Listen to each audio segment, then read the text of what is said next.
Hello everyone, I'm the Irritator, or you can call me Jamie, and today I'll be reviewing the Beasts of the Mesozoic 1/18 scale Utahraptor action figure.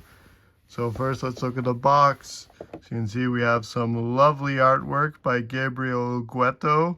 Very nice. You can see the Utahraptor in the forest. You can see Beasts of the Mesozoic, Utahraptor, 1/18 scale action figure, ages 15 and up. You can see the figure in the box with all its accessories. Turn around the side, says Utahraptor again. And on the back we have lots of information.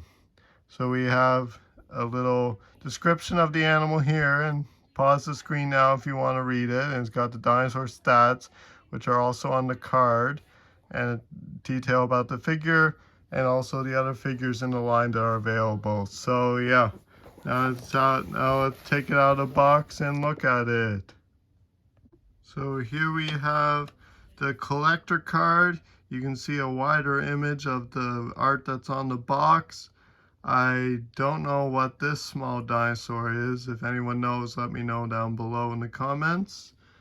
And on the back, it has the same facts as the box. Very nice. And here we have all the instructions. So it says, for full jaw gape, place the jaw behind the neck collar.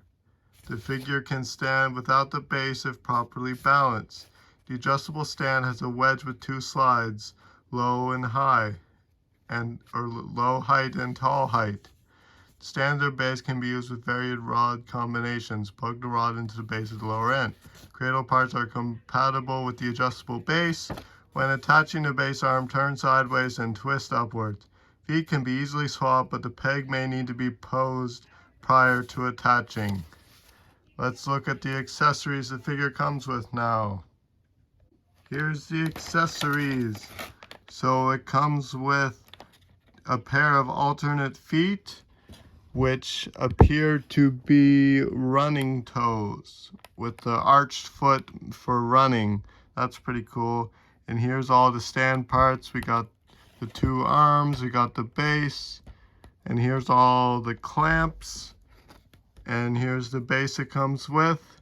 Interesting that it's a clear plastic base instead of one that has like rocks or foliage on it. Or I guess this is meant for like the Amber collection raptors, they had like a clear base. So not every base needs to be a highly detailed one. So if you want a base that kind of like blends into the table, this is the perfect one. So yeah, as usual, again, I don't really switch out accessories during my figure reviews. I know I probably should, but sometimes I don't have the time, and I'm afraid I'm going to lose parts.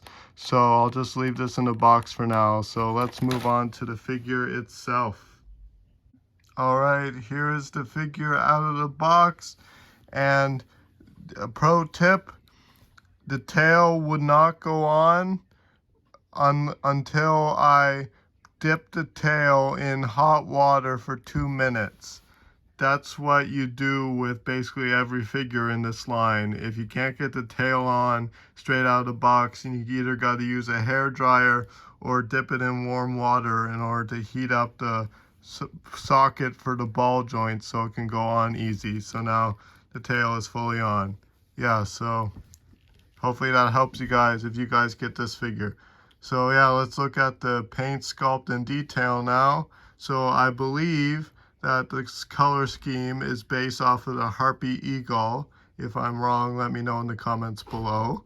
But the browns and the whites look very nice together. It's a very naturalistic color.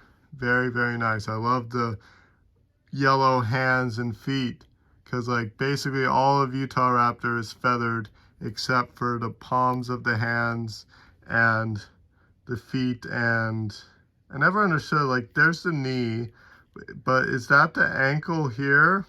I'm not really sure. I don't know enough about anatomy, but yeah, the paint's really good.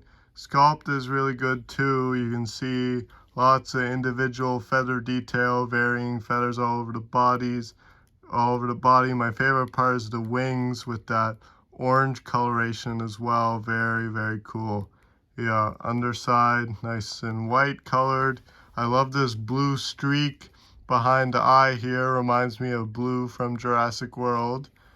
And now let's open the mouth. You can see the mouth might be able to open wider than this. I just gotta move the neck piece, but I'll do that outside of this review. You can see that it's got some big teeth in there. And it looks like the tongue is on a ball joint.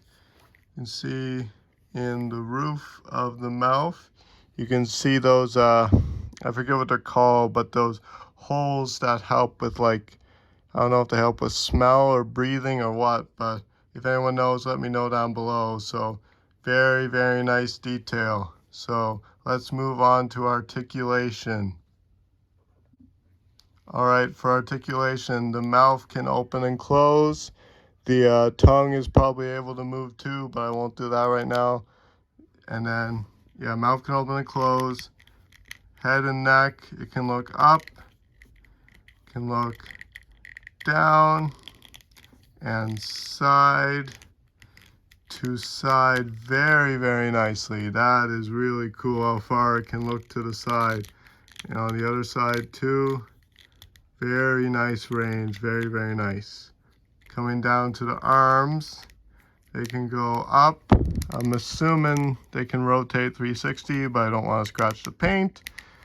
And then there's a bend at the elbow, forward and back. The arms can also swivel out like this. And then the arms can bend here, like you can get the feathers in the hand to come up like this, and you can get it to be folded up like this.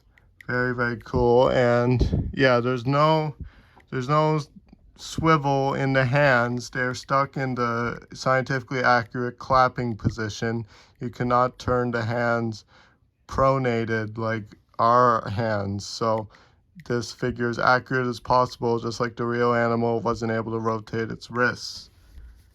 Moving down to the body, you can lean side to side, crunch up and down. And then in the legs, you can kick forward and back. Again, it seems a common trend on all these figures that the knee joint is incredibly stiff, at least out of the box. And then the ankles can swivel and the feet can rock side to side, go up and down. And my favorite part, one of my favorite parts about this figure is that the signature sickle claw can move down and up. Yeah, it can move down and up just so you could have it pinning down its prey with its claws like it did in real life. And then the tail, go up, down, side to side here, and then the rest of the tail is a big, big bendy wire. Love the stripes on the tail, and I love the tail fans on dromaeosaurs and other raptors. It's very, very nice to see tail fans. They're always so majestic looking. So yeah, this figure moves great. Now let's move on to size comparisons. For size comparison, here's the Utahraptor next to the beast of the Mesozoic Dilophosaurus and the beast of the Mesozoic Dromaeosaurus. And here is the Mattel Jurassic Park Mr. Arnold figure. So you can see that, yes, Utahraptor is 1/18 scale. So it scales with Arnold here, it scales with Dromaeosaurus, and it scales with Dilophosaurus. So yeah, this Utahraptor figure is amazing. Let me know what you guys think about this awesome figure in the comments below. Thank you for watching. I like this figure. See you in the next video. Bye.